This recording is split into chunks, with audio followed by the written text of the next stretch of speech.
Hi friends, welcome to Technomith. So friends, ನಮ್ಮ ಕರ್ನಾಟಕದಲ್ಲಿ ಈ ಬಜೆಟ್ನ ನಂತರ ಒಂದು ಹೊಸ ಯೋಜನೆ ಅಂತಲೇ ಬಂದಿದೆ. ಈ ಯೋಜನೆ ಈಗ ಜಾರಿಗೆ ಬಂದಿದೆ. ಈ ಯೋಜನೆಯಲ್ಲಿ ಮಹಿಳೆಯರಿಗೆ 17,000 ರೂಪಾಯಿನ ಕೊಡ್ತಿದ್ದಾರೆ. ಯಾವ ಮಹಿಳೆಯರಿಗೆ ಹಾಗೂ ಹೇಗೆ ಅರ್ಜಿ ಸಲ್ಲಿಸಬೇಕು ಅಂತ ಈ ವಿಡಿಯೋದಲ್ಲಿ ಹೇಳ್ತೀನಿ. ಅದಕ್ಕೆ ಮೊದಲು ನೀವು ಇದುವರೆಗೂ ಸಬ್ಸ್ಕ್ರೈಬ್ ಮಾಡಿಲ್ಲ ಅಂದರೆ ಕೆಳಗಡೆ ಕಾಣಿಸೋ ಸಬ್ಸ್ಕ್ರೈಬ್ ಬಟನ್ ಒತ್ತಿ ನಮ್ಮ ಟೆಕ್ನೋಮಿತ್ ಚಾನಲ್ಗೆ ಸಬ್ಸ್ಕ್ರೈಬ್ ಮಾಡಿ.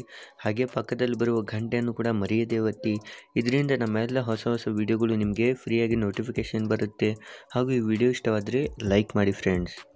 ಸೊ ಫ್ರೆಂಡ್ಸ್, ನಮ್ಮ ಕರ್ನಾಟಕದ CM ಕುಮಾರಸ್ವಾಮಿ ಅವರು ಹಲವಾರು ಯೋಜನೆಗಳನ್ನು ಜಾರಿಗೆ ತಂದಿದ್ದಾರೆ. ಅದೇ ರೀತಿ ಹೆಣ್ಣು ಮಕ್ಕಳಿಗೆ ಹಾಗೂ ಮಹಿಳೆಯರಿಗೂ ಕೂಡ ಅನೇಕ ಯೋಜನೆಗಳನ್ನು ಜಾರಿಗೆ ತಂದಿದೆ. ಈ ಯೋಜನೆ ಮಹಿಳೆಯರಿಗೆ ಮಾತ್ರ ಅನ್ವಯ ಆಗುತ್ತೆ. ಹಾಗೂ ಈ ವಿಡಿಯೋ ನಿಮ್ಮ ಎಲ್ಲ ಮಹಿಳೆಯರು ನಿಮ್ಮ ಮನೆಯಲ್ಲಿದ್ದರೆ ಅವ್ರಿಗೆ ತೋರಿಸಿ ಈ ವಿಡಿಯೋ ಹಾಗೂ ಎಲ್ಲರಿಗೂ ಶೇರ್ ಮಾಡಿ ನಿಮ್ಮ ವಾಟ್ಸಪ್ ಫೇಸ್ಬುಕ್ನಲ್ಲಿ. ಸೊ ಮಹಿಳೆಯರಿಗೆ ಮೊದಲು 5,000 ರೂಪಾಯಿ ಕೊಡ್ತಿದ್ರು. ಯಾವ ಮಹಿಳೆಯರಿಗಪ್ಪ ಅಂದರೆ 18 ವರ್ಷ ಮೇಲ್ಪಟ್ಟ ಮಹಿಳೆಯರಿಗೂ ಹಾಗೂ ಗರ್ಭಿಣಿ ಮಹಿಳೆಯರಿಗೂ ಫ್ರೆಂಡ್ಸ್. ಅವರು ಗರ್ಭಿಣಿ ಆಗಿರಬೇಕು ಹಾಗೂ 18 ವರ್ಷಕ್ಕಿಂತ ಮೇಲ್ಪಟ್ಟಾಗಿರಬೇಕು. ಅವರಿಗೆ ಮೊದಲು 5,000 ರೂಪಾಯಿನ ಹಣವನ್ನು ಕೊಡ್ತಿದ್ರು ಅವರ ಬ್ಯಾಂಕ್ ಅಕೌಂಟ್ಗೆ. ಹಾಗೂ ನಂತರ ಕೆಲವು ದಿನ ಆದ ನಂತರ 15,000 ರೂಪಾಯಿನ ಕೊಡ್ತಿದ್ರು. ಆದರೆ ಈಗ 17,000 ರೂಪಾಯಿ ಡೈರೆಕ್ಟ್ ಅವರ ಬ್ಯಾಂಕ್ ಅಕೌಂಟ್ಗೆ ಬರಲಾಗುತ್ತೆ ಫ್ರೆಂಡ್ಸ್. ಯಾರು ಮಹಿಳೆ ಗರ್ಭಿಣಿ ಆಗಿರ್ತಾರೆ ನೋಡಿ, ಅವರಿಗೆ ಡೈರೆಕ್ಟ್ ಬ್ಯಾಂಕ್ ಅಕೌಂಟ್ಗೆ ಒಮ್ಮೆಲೆ ಒಂದೇ ಕಂತಿಗೆ 17,000 ರೂಪಾಯಿ ಅವರ ಬ್ಯಾಂಕ್ ಅಕೌಂಟ್ಗೆ ಜಮಾ ಆಗುತ್ತೆ. ಈ ಹೊಸ ಯೋಜನೆ ನಮ್ಮ ಕುಮಾರಸ್ವಾಮಿ ಅವರು ಇದೇ ಮೊನ್ನೆ ಫೆಬ್ರವರಿನಲ್ಲಿ ರಿಲೀಸ್ ಮಾಡಿದ್ದಾರೆ. ಎಲ್ಲರಿಗೂ ಕೂಡ ಈ ಯೋಜನೆ ಗೊತ್ತಿಲ್ಲ. ಈಗ ಕೇವಲ ಕಡಿಮೆ ಜನರಿಗೆ ಯೋಜನೆ ಗೊತ್ತಿದೆ.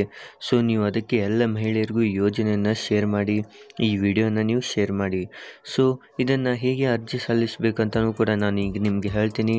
ಏನಪ್ಪ ಅಂದರೆ, ನೀವು ನಿಮ್ಮ ಅಂಗನವಾಡಿ ಸ್ಕೂಲ್ ಇರುತ್ತೆ ನೋಡಿ, ಅಂಗನವಾಡಿ ಇರುತ್ತಲ್ವ ನಿಮ್ಮ ಸಮೀಪದಲ್ಲಿ, ಅಲ್ಲಿ ಟೀಚರ್ಗೆ ಹೋಗಿ ಈ ಯೋಜನೆ ಬಗ್ಗೆ ನೀವು ಹೇಳಿ. ಅವರು ನಿಮಗೆ ಕೆಲವು ದಾಖಲೆಗಳನ್ನು ಕೇಳ್ತಾರೆ. ಆ ದಾಖಲೆಗಳನ್ನು ನೀವು ತುಂಬಿಕೊಟ್ರೆ ಹಾಗೂ ನಿಮ್ಮ Aadhaar card, ration card, BPL card ಹಾಗೂ ಅವರು ಸ್ವಲ್ಪ ಬ್ಯಾಂಕ್ ಅಕೌಂಟ್ ಡೀಟೇಲ್ಸನ್ನು ಎಲ್ಲವೂ ಕೇಳ್ತಾರೆ. ಅವರಿಗೆ ಎಲ್ಲವೂ ಕೂಡ ನೀವು ಮಾಹಿತಿ ಕೊಟ್ಟರೆ ಸಾಕು. ಕೆಲವೇ ದಿನಗಳಲ್ಲಿ ನಿಮ್ಮ ಈ ಯೋಜನೆಯನ್ನು ಜಾರಿಗೆ ಬರುತ್ತೆ ಫ್ರೆಂಡ್ಸ್. ನಿಮ್ಮ ಯೋಜನೆ ಕೂಡ ನೀವು ಕೂಡ ಅದರಲ್ಲಿ ಅನ್ವಯವಾಗುತ್ತೀರಾ. ಸೊ ಇದರಿಂದ ನೀವು ಗರ್ಭಿಣಿಯಾಗಿದ್ದರೆ ನಿಮಗೆ 17,000 ರೂಪಾಯಿ ಒಂದೇ ಕಂತಿಗೆ ನಿಮ್ಮ ಬ್ಯಾಂಕ್ ಅಕೌಂಟ್ಗೆ ಜಮಾ ಆಗುತ್ತೆ ಫ್ರೆಂಡ್ಸ್. ಸೊ ಇದೇ ಇತ್ತು ಈ ಹೊಸ ಯೋಜನೆ. ಈ ವಿಡಿಯೋ ನಿಮಗೆ ಇಷ್ಟವಾಗಿದ್ದರೆ ಲೈಕ್ ಮಾಡಿ ಹಾಗೂ ಎಲ್ಲ ನಿಮ್ಮ ಗೆಳೆಯರಿಗೂ ಈ ವಿಡಿಯೋನ ಶೇರ್ ಮಾಡಿ. ಹಾಗೂ ನೀವು ಇದುವರೆಗೂ ಸಬ್ಸ್ಕ್ರೈಬ್ ಮಾಡಿಲ್ಲ ಅಂದರೆ ಈಗಲೇ ಸಬ್ಸ್ಕ್ರೈಬ್ ಮಾಡಿ, ಕೆಳಗಡೆ ಕಾಣಿಸೋ ಕೆಂಪು ಬಟನ್ ಒತ್ತಿ.